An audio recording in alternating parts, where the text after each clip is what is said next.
وقت الاستراحة. بخلاف اسمه، ده كان أخطر وقت بالنسبة للمصارعين، عشان بيئة اللوكر روم في الوقت ده كانت سامة.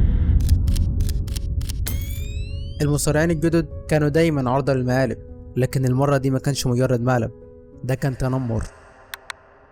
I came in and saw people laughing and giggling and running away from where our lockers were. I saw his box was open. I grabbed the box and was going to close it, and I looked in it and there was shit in it.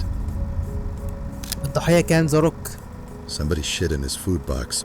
والمتنمرين كانوا شون وتريبل اتش، ودي نبذة صغيرة من اللي كانوا بيعملوه عشان يكسروا الروك في بدايته. ومن وقتها ولحد النهاردة الصراع بينهم منتهاش. أهلا بيك في قصة مليانة بالغيرة. Why? Because he can raise an eyebrow. الحقد. There's a guy who looks like Tarzan and he wrestles like Jane. Watch this. والسيطرة. You gotta fix it. Fix it. أهلا بيك في قصة العداء الشخصي بين ذا روك وتريبل اتش.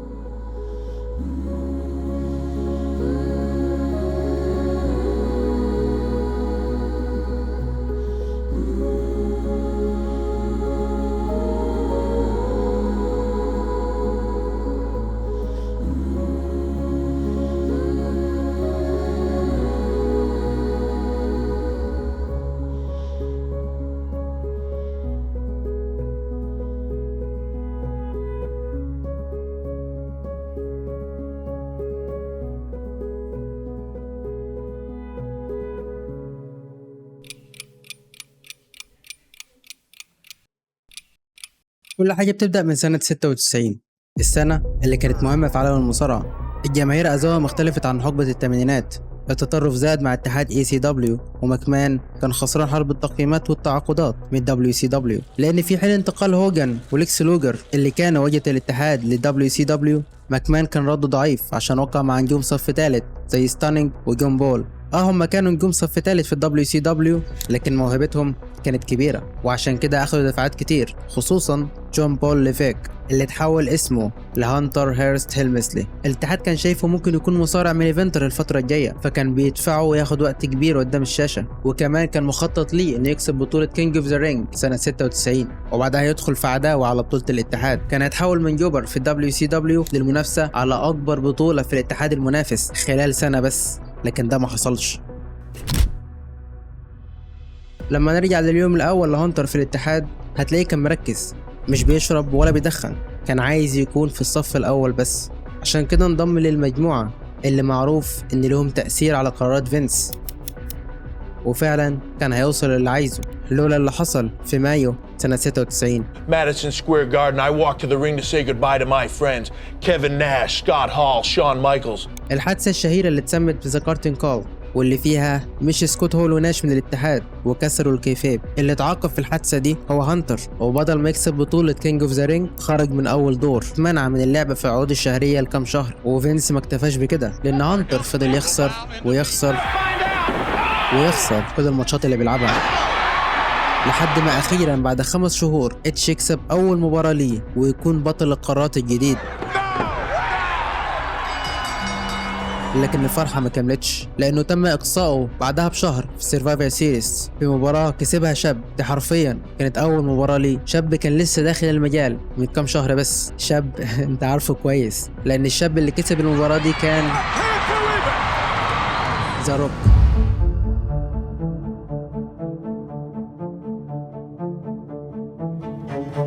الفترة اللي كان اتش بيشق طريقه فيها عشان يكون النجم الأول في الاتحاد، الروك كان لسه بيدور على ملابس مصارعة يتدرب بيها بعد فشله في كرة القدم الأمريكية. راح لصديق جده وطلع له شنطة مليانة بملابسه القديمة، اخترع قال لهم سوق، ووالده اداله جزء أحذية، وبكده أصبح جاهز للتدريب، متسلح بيكون أول مصارع جيل ثالث يدخل الصناعة بعد والده روكي جونسون وجده بيتر مايفيا. وفضل يتدرب حوالي 9 شهور بس، لحد ما على نوفمبر 96 أخيرا دوين جونسون هيعمل أول ظهور ليه مع الاتحاد، ومش في عرض محلي أو أسبوعي، بل أمام أكتر من 15,000 مشجع في واحد من أكبر العروض في السنة، سيرفايفر سيريس.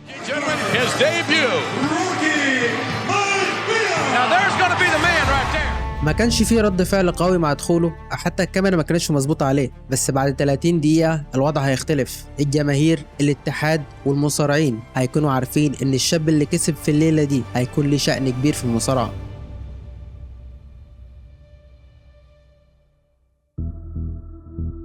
هانتر اللي فضل يتدرب ويجتهد سنين وسنين ويتشبث بأي فرصة عشان ترفعه. I am Jean-Paul Levesque, the greatest professional wrestler in the world today. Remember the name. يجي طفل خلال كام شهر بس يقرر انه يلعب مصارعة ويتساوي بيه في المكانة. واللي هيزود الموضوع ده انه كمان اخد دفعات على حسابه، لانه في فبراير سنة 97 روكي مايفيا بيكسب هانتر نفسه عشان يكون البطل الجديد للقارات. البطولة اللي اتش كسبها بعد سنة ونص تقريبا، روكي كسبها في خلال 4 شهور بس. من اللحظة دي عرف هانتر ان مكانته في خطر، فبدأ محاولاته لطرد الروك من الاتحاد، وده هيكون بمساعدة صديقه المقرب شون مايكلز. مايكلز في الفترة دي كان حرفيا سرطان في الاتحاد، بيتلاعب بالمصارعين، بيخون زمايله، واللي مش بيعجبه بكلمة منه بينزله لأقل مكان في الروستر. مشاكل مع أوستن ومشاكل مع بريت هارت. قد تظن ان روكي الشاب الجديد هيكون بعيد منه، صح؟ غلط. في الحقيقة عداوة شون وروكي بتبدأ قبل كل دول، قبل حتى ما شون يدخل ال WWF. في الثمانينات لما كانت جدة الروك بتعمل عروض مصارعة في هاواي، كان شون بيروح يصارع هناك وكان متعود انه يتنمر عليها. في مرة سمع روكي اللي كان 13 سنة وقتها وعمره ما نسيله الموقف ده، وبدأ انه يتجنبه في الكواليس، بس مايكلز مش هيسيبه في حاله. بعد احتفاظ روكي بالحزام لتاني مرة ضد هانتر في عرض ان يور هاوس، بدأ مايكلز يوسوس كالعادة لمكمان انه مش بيعرف يصارع ولا يعمل سيلينج، ده على امل انه يبطل دفعاته، لكن ده ما حصلش. ولما تم حجز مباراة بين روكي وبريت هارت على حزام، راح شون وهانتر لفينس عشان يقنع بريت انه يكسب روكي بشكل كلين وينهي على الطفل ده. بريت طبعا رفض وقرر ان الماتش ينتهي دي كيو عشان ما يوقفش دفعته ويستمر باللقب، لكنهم ما وقفوش لحد هنا وقرروا يخلوا حياته جحيم في الاتحاد من تنمر ومكايد وغيره. زي ما كانت حياته جحيم في الكواليس، فهي كانت جحيم على الحلبة كمان.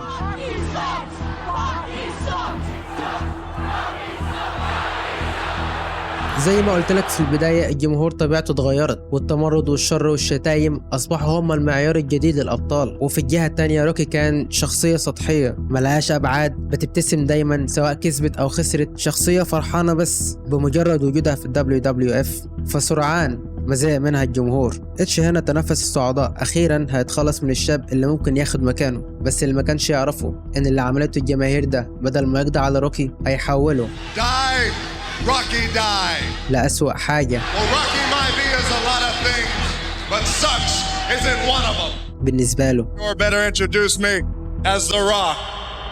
في أغسطس سنة 97 روكي يرجع بعد إصابة غاب بسببها شهرين، وينضم لفريق Nation of Domination بشخصية أقرب للروك اللي نعرفه النهاردة. The leader of the Nation of Domination.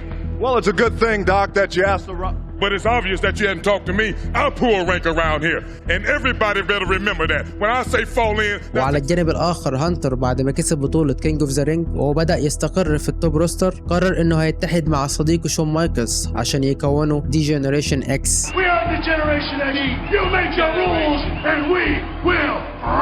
ويعيد كتابة شخصيته هو كمان بمحتوى للبالغين، واختصر اسمه عشان يكون تريبل اتش. في الفترة دي اتش ما كانش مركز مع روك، لأن الدي اكس دخل في عداوة مع الهارت فاونديشن، العداوة اللي كانت حقيقية هي كمان، وكلنا عارفين نهايتها كانت ازاي في سيرفايفر سيريس. مع خروج بريت هارت أصبح المجال مفتوح لواجهة جديدة للاتحاد. ما كانش في حد يملي المكان ده أحسن من ستون كولد وقتها، كاريزما ومحبوب والجماهير بتستناه كل أسبوع بفارغ الصبر. أي عداوة هيدخلها هيكون عليها العين، وجيس وات مين اللي دخل في عداوة معاه؟ Steve Austin, one way or another, I'm gonna be wearing my Intercontinental title. All you got to do is sign a damn piece of paper and I'll beat the hell out of anybody. So You're damn right you got your shot. عداوة هتدي الروك دفع أكبر كبطل قارات مختلف عن فترته الأولى. The last thing The Rock needs is some jabroni asking him questions. عداوة هتجهزه للملحمة اللي هتحصل بينه وبين تريبل اتش طوال سنة 98.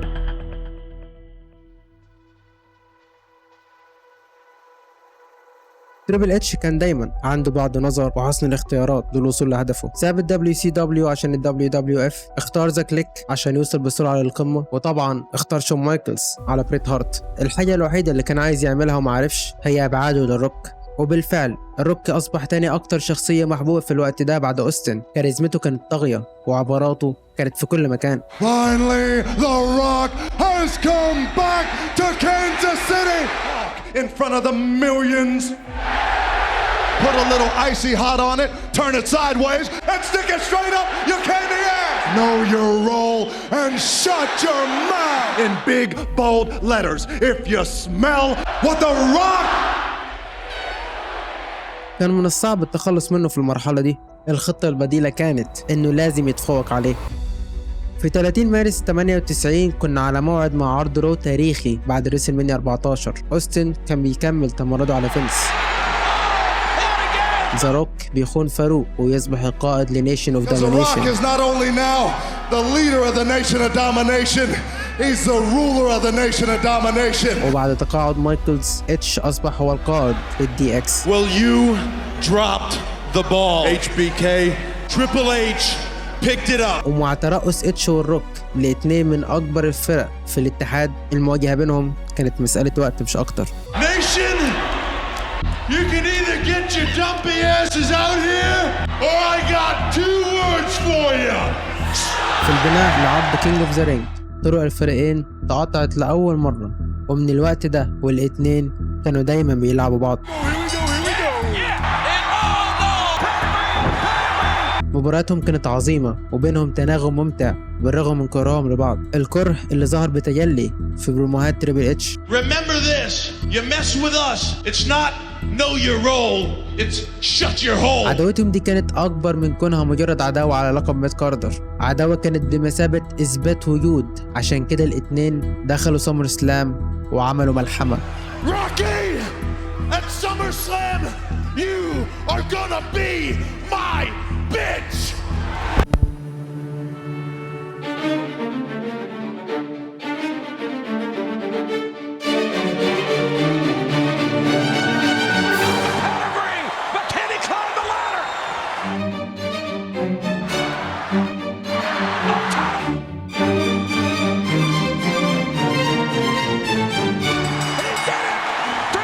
كانت مباراة أيقونية والاتنين طلعوا منها كسبانين.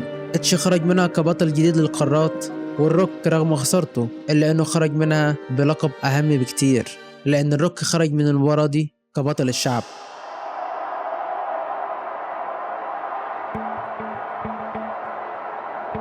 مباراة سمر سلام دي كانت نقطة تحول في مسيرة الروك، بدأت شعبيته تزيد ويسقي مهارات المايك الخاصة بيه أكتر وأكتر. The Rock is gonna beat your monkey, become the WWE champ. And there's two things you can do about it, absolutely nothing and فصل عن ذا نيشن تمهيد لإدخاله في الأحداث الرئيسية. اتش على الجانب الآخر فوزه باللقب كان بمثابة لعنة عليه، لأنه بيتصاب ويغيب لمدة شهرين الروك فيهم بيسرق الأضواء من الكل. What I'm saying is tonight the opportunity is for one of you to be the #1 contender. الروك كان بياخد فرصة عشان يكون المنافس الأول على اللقب اللي وقتها ما كانش ليه بطل بعد ما كين وتيكر هما الاتنين ثبتوا أوستن في قصته مع ماكمان. فاتحددت بطولة في سيرفايفر سيريس واللي هيكسب فيها هيكون بطل الاتحاد الجديد. وعشان الروك كان محبوب وبطل الشعب وماكمان في القصة كان عنده مشكلة مع الشعب، قرر انه بعد ما كان المصنف في الاول على اللقب ينافس عادي في البطولة. And now, WWF Survivor Series, Deadly Game.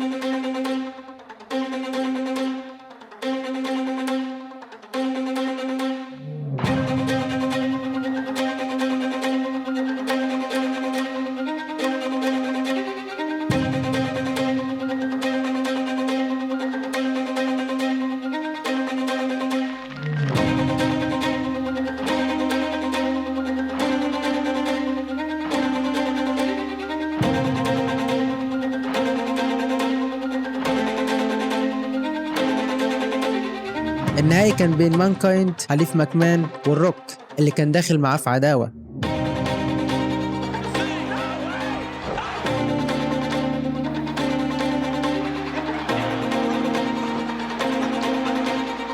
وكعادة فترة الاتيتيود بتحصل خيانة من ماكمان لمانكايند، ويتضح ان الروك اتحالف معاه وانضم لتحالف ذا كوربوريشن.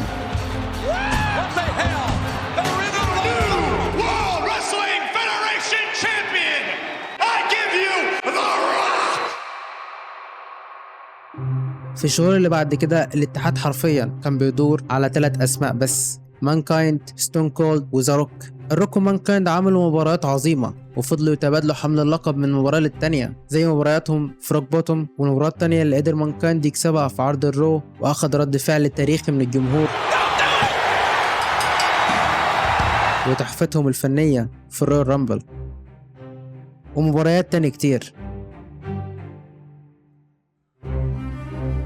على 28 مارس الروك كان بيمين ايفنت الحدث الأكبر في عالم المصارعة ريسل مانيا، لكنه خسر اللقب وتم طرده من تحالف ماكمان. بس استمرت شعبيته في النمو لدرجة إن الاتحاد عمل عرض جديد تحت اسم عبارة من عباراته سماك داون.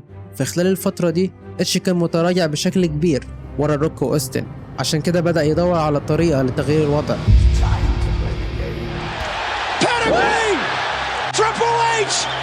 كالعادة هانتر بذكاء بيعرف امتى يحط نفسه في الطريق اللي يوصله بشكل سريع للقمة، لأن مع وجود 2 من أكبر البيبي فيسز في الاتحاد ما كانش قدامه فرصة للنجاح غير لما يكون هيل، فقرر إنه يكون أكبر هيل موجود في الصناعة، وده فتح له الباب عشان يكون في المين ايفنت سين.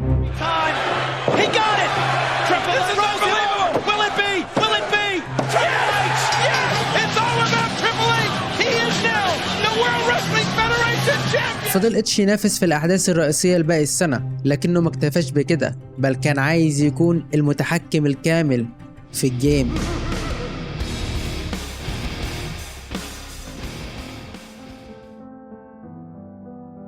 تريبل اتش وتشاينا كانوا يعرفوا بعض من سنة 96.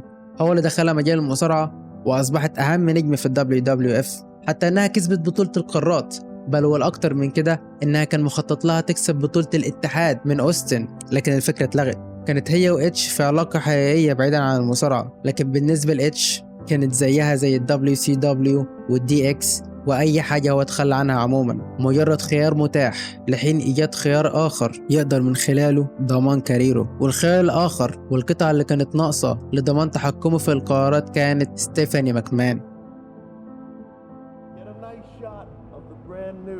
Mr. and Mrs. Hunter Hearst Helmsley. وبكده اتش أصبح يملك كل حاجة: الشخصية ودور محدش بيلعبه غيره وابنة المدير. حتى لو كان الروك بيمتلك شعبية كاسحة في وجود العوامل دي في إيده ووجود أوستن على الجانب التاني، دخول روك تاني في الأحداث الرئيسية في أي وقت قريب ما كانش هيحصل إلا إذا حدثت معجزة.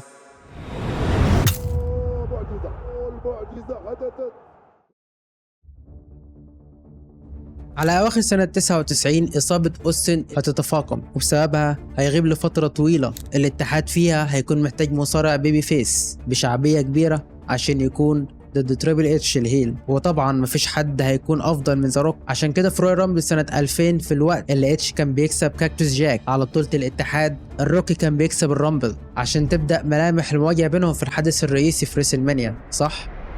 غلط، لأن للأسف حصل خطأ ورجل الروك هي اللي لمست الأرض الأول. في تقنيا بيك شو اللي هو كان تاني واحد موجود معاه هو اللي كان مفروض يواجه اتش، بس عادي لأن في عرض نو واي اوت بيك شو والروك هيلعبوا بعض، واللي هيكسب هيكون المنافس الأول على اللقب، فالروك هيكسب ويروح هو يواجه اتش أكيد. صح؟ غلط، لأن اللي كسب هو بيك شو بدخل شين ماكمان. طب والروك؟ الروك قدر يأمن مكان تاني في المباراة بعد ما غلب بيك شو في عرض الرو 13 مارس.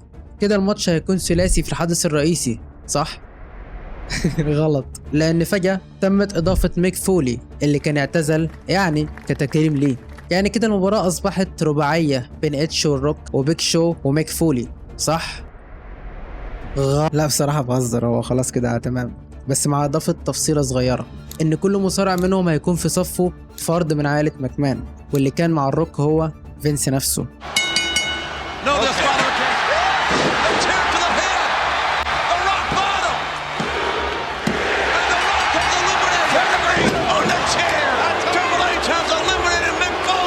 وبالرغم من انهم فضلوا اخر 2 الا ان المباراة كانت فقدت كتير من مريخها. في الاخر اتش قدر يعمل اللي عايزه وثبت الروك بعد خيانة فينس ماكمان عشان يكون اول هيل يكسب في الحدث الرئيسي لريسلمانيا. ومع طغيان شعبية الروك في كل مكان حتى بره المصارعة كان لازم يتعمل مباراة تانية 1 ضد 1 على اللقب. Washington DC and see what kind of backlash we get from that. المباراة كانت عبارة عن الروك ضد تريبل اتش وعائلة ماكمان، تدخلات وضرب من كل مكان. شين ماكمان حرفيا ما كانش بيعدل الروك، وفي الوقت اللي المباراة كانت رايحة فيه الاتش يرجع ستون كولد ويساعد الروك عشان بعدها يفنش اتش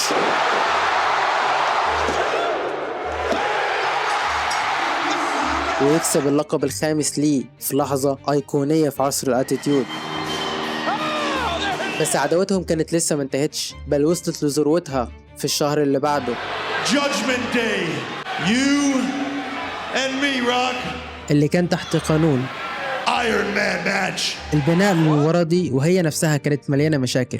الروك كان بدأ يصور أول أفلامه فما كانش حاضر في معظم البناء للعرض، حتى إنه اتفاجئ لما عرف إن المباراة هتكون بقانون ايرون مان لكنه ما اعترضش.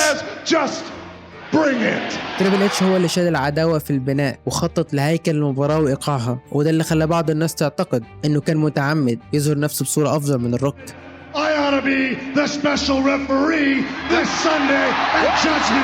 المهم إنه بالرغم من التخطيط ده كله المباراة ما مشيتش بالأسلوب المطلوب، والنهاية كانت مرتجلة بشكل كبير. بدأت المباراة بريتم هادي في أول 10 دقايق عشان يصحصح الروك الجمهور بروك بوتوم عشان تكون النتيجة 1-0 للروك. فضل متقدم لحد الدقيقة 25 لما اتش رجع ببيديجري وثبت عشان تكون النتيجة 1-1. بس ما فضلش كده كتير لأن بعدها بدقايق اتش رجع بتثبيت سريع وقدر يقلب النتيجة لصالحه. بعد نص ساعة تقريبا الاتنين ظهر عليهم التعب وخصوصا الروك. فضلوا يتبادلوا الضربات بره وجوه الحلبة لحد ما اتش عمل فيس باستر وراها بيل درايفر 3-1 لاتش. الروك كان ميت ومن هنا وطالع اتش هو اللي هيكون متحكم في المباراة، لكن لما كان فاضل تلت ساعة والماتش ينتهي يرجع الروك ب-DDT عشان تكون النتيجة 3-2.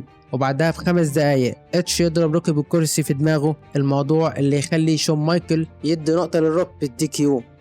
بس سرعان ما اتش يثبت الروك وهو متأثر بالضربة عشان يرجع التقدم ليه تاني 4-3. استمر اتش في الهيمنة لحد ما تمكن من جعل الروك يفقد الوعي بحركة سليبر هولد عشان يسجل نقطة جديدة ويكون المجموع 5-3 لصالحه. الروك عمل سوبر سوبلكس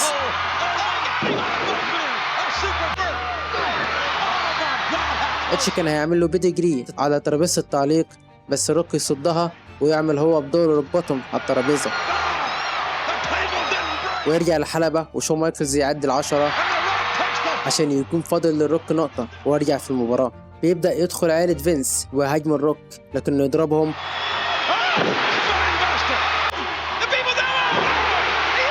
ويثبت وتكون النتيجة 5-5. ومن اللحظة دي بدأت الدربكة لأنه يدخل رود دوج وإكس باك ويضربوا الروك، وبعدها يرجع الأندرتيكر بجيم جديد زي أمريكان باد آس ويضرب كل اللي في الحلبة.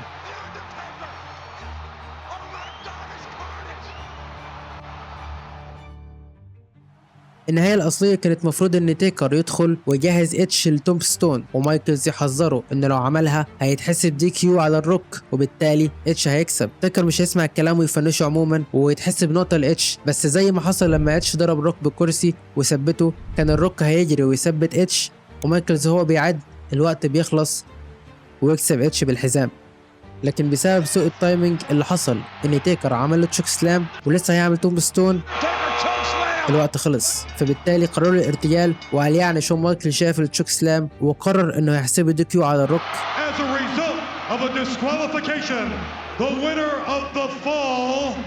Triple H.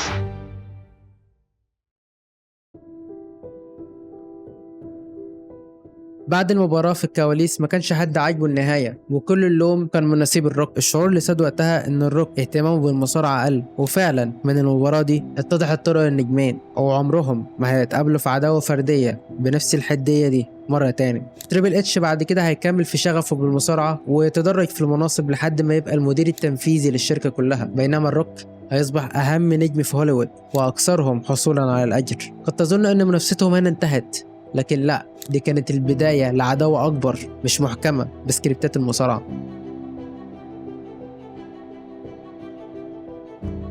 من بعد ريسلمانيا 17 تحول الروك لمصارع بارت تايمر، كان بيلعب مباريات أقل من أي مصارع تاني وبيمشي لهوليوود، ولما يرجع مكانه كان محفوظ في المين ايفنت سين، وده كان مسبب غيرة مش طبيعية من المصارعين وخصوصا اتش، وما اقدرش الومهم بصراحة. بيقول سيس ميتس، وده كان كاتب من الكرياتيف تيم في WWE، الشيء بخصوص ذا روك هو ان الناس يغارون منه ليس لانه سرق منهم المكان، بل لانه واحد من القلائل الذين تمكنوا من الخروج. ولو بصيت للكلام ده هتلاقيه فعلا حقيقي. اتش مثلا خاض فعلا تجربة تمثيلية ولما فشل فيها قال انه قرر يكمل في المصارعة، انما الروك ده خاين للمجال، وحتة انه ساب المصارعة دي ده هيكون الوتر اللي هيلعب عليه اتش طول الفترة اللي بعد كده. بحلول سنة 2008 الروك كان بقاله تقريبا 4 سنين بعيد عن المصارعة، بس في السنة دي تحديدا كان لازم يرجع لأن جده ووالده هيدخلوا الهول اوف فيم وهو اللي هيقدمهم. لكن قبل ما يقدمهم الروك فضل يعمل الحاجة الوحيدة اللي بيعرف يعملها، entertain. Really wonderful to come back and see so many smiling faces tonight. For example, Stone Cold Steve Austin. Speaking of smiley faces, where's Mick Foley? Jonathan Coachman, the coach. Nobody cares about you. Chris Jericho, Y2J. Well, I guess it's better talking about the haircut that makes you look like a 12-year-old boy. And speaking of hair, where's Triple H? I've known him for almost 15 years now, and he's obsessed with winning. The mere thought of that somehow made Stephanie McMahon pregnant. Controversy with the WWE. Not too many people heard about it, but apparently they would find Iraqi insurgents and they'd make them watch copies of the DVD The Marine.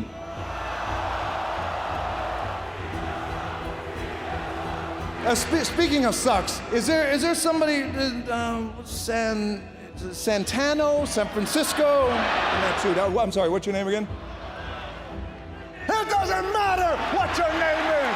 أكتر من 20 دقيقة بيهزر مع الجماهير وبيتريق على المصارعين، وأقل من 3 دقايق كانت كافية لتقديم والده وجده. بس نسخة الروك دي كانت فيها حاجة غريبة، كان رفيع بشكل كبير غريب، بيضحك ضحكة مريبة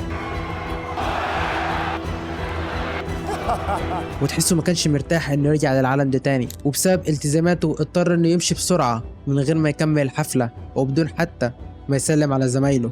ده سبب توتر واستياء من المصارعين اللي حسوا ان الروك اصبح شايف انه اعلى منهم لما راح هوليوود، وتريبل اتش عرف يستغل ده كويس، وفي تقديمه ريك فلير في نفس الحفلة رمى اللاين ده. And I'm sorry for all you Rock fans out there, or should I think I'm supposed to say Dwayne fans now. وريك فلير نفسه حب يبروز الموضوع. John Cena, this guy is the future of our industry. He's not going to leave this business for Hollywood, I can guarantee you that. وعلى ذكر سينا، Voices in the air, I hear them loud and clear, telling me to listen. العداوة التاريخية بينه وبين الروك نالت السردية دي لبعد تاني خالص. I just wanna listen. You see, these people love The Rock. I was one of these people until I got to meet Dwayne Johnson. ومع وجود تريبل اتش كمشرف في العروض، سينا كان بيطلع بره السكريبت ويظهر الروك بصورة أضعف. I don't need words like respect and loyalty to Trent worldwide, just like I don't need my notes for my promo on my wrist.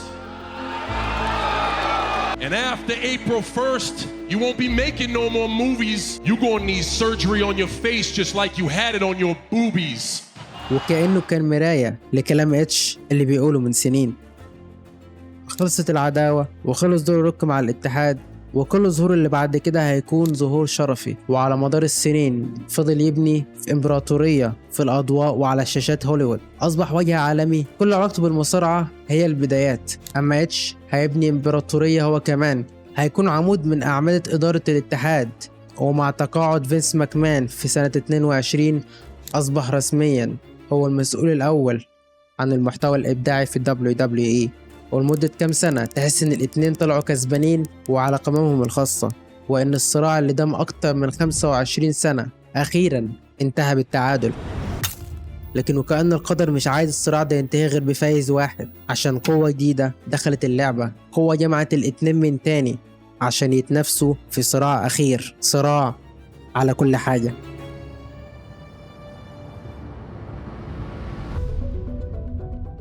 في 2022 ال WWE كانت بتمر بأفضل فترة من سنين، في جهة قصة بلاد لاين، وفي جهة تانية وجود مصارعين زي سيس ودرو وعودة كودي رودز وسي ام بانك، كل ده تحت إدارة تريبل اتش الإبداعية. اتش أسس لحقبة جديدة ما كانتش بتسعى ورا اللحظات الكبيرة وبس، بل الأهم بالنسبة له كان اللونج تيرم ستوريز. حقبة رجعت ناس كتير تتفرج على المصارعة، والنجاح ده جذب الاهتمام، عشان في أواخر 2023 الاتحاد اندمج مع اليو اف سي تحت راية TKO التابعة لشركة انديفور.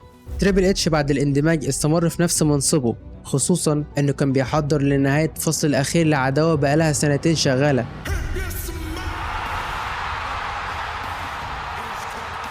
بس في الفترة دي الروك رجع. فشل فيلم بلاك آدم خلى الروك يرجع للسيف زون بتاعه، ومش بس كمصارع بل كعضو في مجلس إدارة TKO. كأن التاريخ بيعيد نفسه من جديد. اتش يجتهد ويتعب، وبفعل بسيط الروك يتفوق عليه، والمرة دي كان المراد بتاعه الحدث الرئيسي في ريسلمانيا 40 بدل صاحب القصة اللي لسه فايز بالرويال رامبل غصب عن كودي وغصب عن تريبل اتش، بس مش غصب عن الجمهور.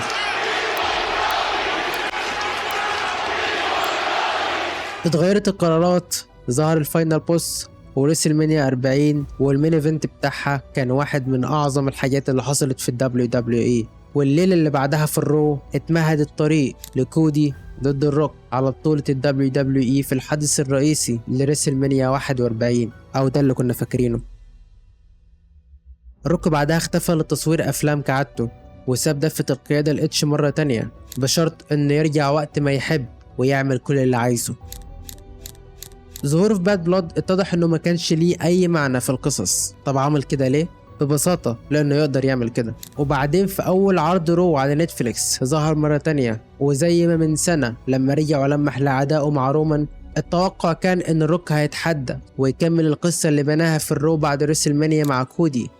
بس كان في مشكلة بسيطة، اللي ظهر ده ما كانش الروك، اللي ظهر كان دوين جونسون. كان جاي يحتفل بالإنجاز اللي حصل مع نتفليكس. ببساطة ما كانش مهتم بالمنتج اللي بيبنيه تريبل اتش، ويمكن هو نشر الفكرة دي لباقي مجلس الإدارة، لأن لما الإقبال على تذاكر عرض إليمينيشن تشامبر كان ضعيف، وراح كلم الروك عشان ينقذ الموقف. لأن فلسفة الروك هي عكس اتش تماما، هي مبنية على اللحظات الكبيرة، العودات الصادمة والخيانات، زي اللي كانت بتعمل في عصر الاتيتيود، واللي كان ورا حاجات منها رايان جوردز الكاتب الخاص بالروك حاليا. فكر معاه وظهر في سماك داون اللي قبل عرض إليمينيشن تشامبر بأسبوع واحد، بدون تمهيد، بدون تلميح، بدون أي حاجة. I want your soul. وفي الكواليس كان عايز يقلب هيل. كودي رفض الفكرة في الكواليس قبل ما يرفضها قدام العالم. والبديل كان سينا، بلحظة ما تتنسيش كان ممكن يتبني عليها كتير وكتير جدا، لكن كالعادة الروك اختفى وساب اتش يلملم الفتات اللي عمل وراه، والنتيجة البناء للمباراة كان سيء، واحد من أسوأ المين ايفنتس في تاريخ الشركة. الروك ما اكتفاش باللي عمله بس، لأنه طلع مع بات ماكافي وقال إنه ما حبش يظهر عشان ما يسرقش الأضواء من سينا، وانتقد إدارة اتش للمباراة. اتش بدوره قبلها في خطاب دخوله للهول اوف فيم ذكر اي حد شافه صدفة في الحلبة، ذكر كل الناس ما عدا الروك اللي ارتبط معاه من اول ما دخل الاتحاد اساسا.